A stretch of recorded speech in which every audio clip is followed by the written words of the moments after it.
Assalamualaikum warahmatullahi wabarakatuh. Salam sejahtera untuk kita semuanya. Om Swastiastu, Namo Buddhaya, salam kebajikan. Saya pada kesempatan siang hari ini mau menyampaikan tentang prinsip menunda hamil dulu semasa pandemi COVID-19 ini. Ya, makanya kita harus berusaha keras untuk kalau bisa jangan hamil dulu. Ya.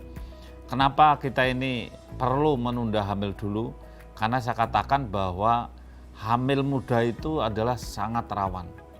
Hamil muda itu sangat rawan. Ya, saya bisa cerita satu persatu seperti apa, tetapi sebelum saya cerita tentang kerawanan seperti apa hamil muda, saya akan sampaikan tentang sebetulnya bagaimana orang itu bisa hamil ya. Jadi prosesnya seperti apa. Gambar di mana ada calon-calon bibit dari suami yang namanya sperma. Dia masuk ke dalam lorong dari leher rahimnya perempuan itu, berjuta-juta sperma masuk ke sana dan dia akan jalan dengan cepatnya, iya. Dan sperma yang bagus dialah yang akan sampai kepada telur. Spermanya minimal 20 juta per cc, tapi telurnya cuma satu. Sehingga sering orang mengatakan we are the winner, kita adalah pemenang. Karena apa? Dari 20 juta itu hanya satu yang jadi, dan jadilah Bapak Ibu sekalian, saudara semua. Sehingga kita lahir di dunia itu sebenarnya pemenang. Ya, jadi kalau ada orang loyo-loyo, tidak mau kerja, malas, itu bukan fitrahnya sebetulnya. Karena apa? Kita itu pemenang, mesti semangat, mesti hebat, ya, mesti menang. Gitu. Karena kita adalah satu di antara 20 juta. Nah, oleh karena itu, telur yang ada juga harus kualitasnya bagus, sperma yang ada kualitasnya juga harus bagus. Ini kalau kita lihat di gambar, ini telurnya satu, diserbu oleh 20 juta sperma per setiap cc-nya. Dan ini gambar ini adalah menunjukkan bahwa hanya satu sperma akhirnya yang akan masuk ke dalam telur itu. Dan Tuhan maha luar biasa, maha pencipta, maha pengatur. Kalau satu sudah masuk, maka yang lainnya itu sudah tidak mengganggu-ganggu lagi. Ya, tidak seperti orang pilihan kepala daerah itu. Kalau satu jadi lainnya ngerecok ya. Tapi kalau sperma dan telur itu luar biasa. Dia hidup di dalam sistem keesaan ilahi yang sungguh menakjubkan. Akhirnya jadilah kita, ya, jadilah kita. Ini saya tayangkan gambar ini, saya ingin sampaikan pada Bapak Ibu sekalian bahwa betapa prosesnya cepat sekali organ kita dibentuk. Kalau itu ada angka 1, angka 2, angka 3, angka 4, itu adalah artinya minggu. Bapak Ibu bisa lihat, saudara-saudara bisa lihat di angka 8. Angka 8 itu kan sudah lengkap sekali itu organnya, kepala, pundak, lutut, kaki, semua sudah ada itu. Dan itulah namanya periode fetus, namanya periode sudah fetus, sudah calon janin, bukan lagi embrio. Dan itu ternyata terjadi hanya dalam waktu singkat, hanya 8 minggu, artinya 8 kali 7 hari, dihitung dari menstruasi terakhir. Jadi kalau perempuan merasa telat, ibu-ibu merasa telat, baru telat sebulan, ternyata sudah luar biasa. Janin sudah jadi, baru telat sebulan. Dan disitulah saat-saatnya organ terbentuk, namanya organogenesis. Sehingga kalau orang itu akan cacat, ya cacatnya itu terjadi di awal kehamilan ini.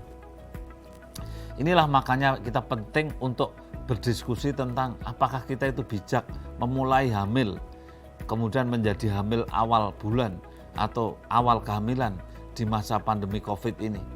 Karena memang hamil di masa awal bulan atau awal minggu ini adalah masa-masa di mana organnya dibentuk. Jadi kalau Bapak Ibu sekalian sekarang itu stay at home, tinggal di rumah, tidak kemana-mana, kemudian tiba-tiba COVID negatif tapi istri positif, ya sekarang inilah minggu-minggu ini calon anak Bapak Ibu sekalian yang ada di dalam kandungan itu tangannya dibentuk, kakinya dibentuk, kepalanya dibentuk. Jadi kalau ada gangguan, maka gangguannya juga di masa ini. Ya, itulah jangan punya pikiran bahwa tangan, kaki, kepala, mata, hidung itu dibikin hamilnya sudah 6 bulan atau 7 bulan, oh salah besar. Dibentuknya pada saat awal ini. Lihat di gambar itu angka 8 artinya sudah 8 minggu, dan kemudian angka 9 di warnanya sudah biru itu sudah janin, luar biasa, sudah lengkap sekali. Ini kalau kita lihat Bapak Ibu sekalian, jadi ketika dia itu masa pembentukan organ, janin kita itu seperti itu. Itu kalau kita lihat kepalanya itu masih terbelah tengahnya itu, belum begitu menyatu-nyatu amat tulangnya itu. Sampai lahir pun tulang kepalanya kan masih terbuka itu, kepalanya masih kalau dipegang begini masih ada denyutnya dan seterusnya. Jadi kalau terganggu pembentukannya karena mungkin ada COVID, infeksi, atau mungkin demam, panas karena penyakit itu, maka kemudian terjadilah gangguan pada saat itu. Sebetulnya yang namanya bibir sumbing saja, itu kan cuma terjadi pembentukan ketemunya bibir kanan, bibir kiri itu terganggu, akhirnya terbelah tengahnya. Dan terganggunya kapan? Ya saat ini, saat kira-kira hamil-hamilnya masih kurang dari 8 minggu ini. Saat itu, saat hamil bulan pertama, bulan kedua. Nah ini karena memang betul-betul baru membentuk organ. Sehingga ketika terjadi cacat seperti yang ada di gambar ini, maka kecacatan ini terjadinya pada saat awal kehamilan, bulan pertama, bulan kedua sudah finish, sudah selesai. Ya. Nah inilah makanya saya pesan betul, kalau tidak penting-penting amat, mungkin tidak perlu hamil. Ya jangan ada hamil yang tidak terencana, jangan ada hamil yang tidak ada kepentingannya, jangan ada hamil yang tidak disengaja, jangan ada hamil yang tidak dikehendaki. Wah saya itu hamil tapi ini nggak sengaja. Wah ini saya hamil tapi sebetulnya ini kecelakaan dan seterusnya. Apalagi yang hamil masih di luar nikah, apalagi hamil yang masih usianya terlalu muda.